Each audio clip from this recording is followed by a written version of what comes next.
আজকে দেখো কত রকমের রান্না, কিন্তু আজকে সবই নিরামিষ। এখানে আছে লাউ ডাঁটা আর কুমড়ো দিয়ে তোমার পটল দিয়ে একটু নিরামিষ তরকারি। এখানে আছে একটু পোস্ত আলু দিয়ে নিরামিষ, সজনা ডাঁটা দিয়ে নিরামিষ তরকারি। এখানে আছে বেগুন ভাজা, উচ্ছে ভাজা, এখানে আছে শাক ভাজা, এখানে আছে ছানার দিয়ে মানে ছানা চটকে বড়া করে সজনা ডাঁটা আলু পটল দিয়ে তরকারি। এখানে আছে কাটোয়া ডাঁটার একটু নিরামিষ তরকারি। এখানে আছে একটুখানি ছোলার ডালের তরকারি। তো এই রকম দুপুরের মেনু আজকের, মানে নিরামিষ, সবই নিরামিষ আজকে।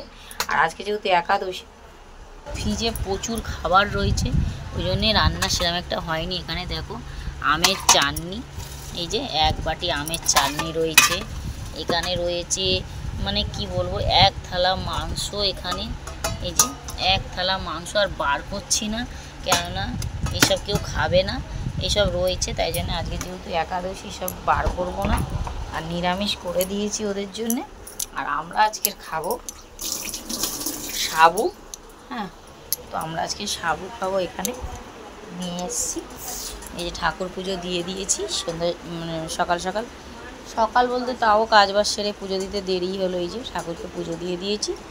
এবারে একাদশী যেহেতু আজকের কি খাবো জানো, আজকের এই যে দই এনেছে, এই যে আখের গুড় এনেছে, আর এই যে কলা এনেছে, কাঁঠালি কলা। আর আমি এই যে সাবু ভিজিয়ে দিয়েছি 500।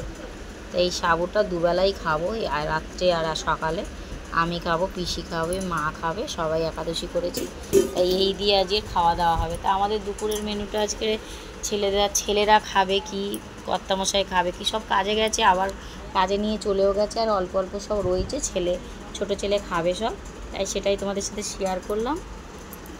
আর আমরা কি খাবো সেটাও তোমাদের সাথে খেয়ে। তো কেমন লাগলো অবশ্যই, ভালো লাগলে অবশ্যই সাবস্ক্রাইবার করবে। আর তোমাদের সাপোর্টের আমাদের সত্যি খুব দরকার, তোমরা সাপোর্ট না করলে আমরা সত্যি এগোতে পারছি না।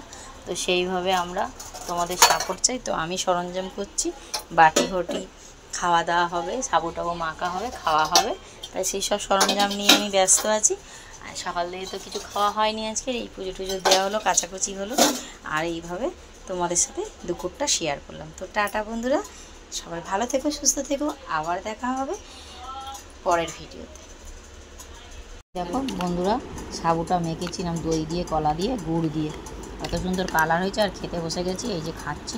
আর তোমরা খাবে তো আসো, আর খাবো সাবু মাখা দিয়ে, হেভি লাগবে খেতে। আর আমরা মাসে 2 বার করে খাই, খুব ভালোই লাগে খেতে। আর ছেলে স্কুল থেকে চলে এসছে, এবার ভাত দেবো। এবারে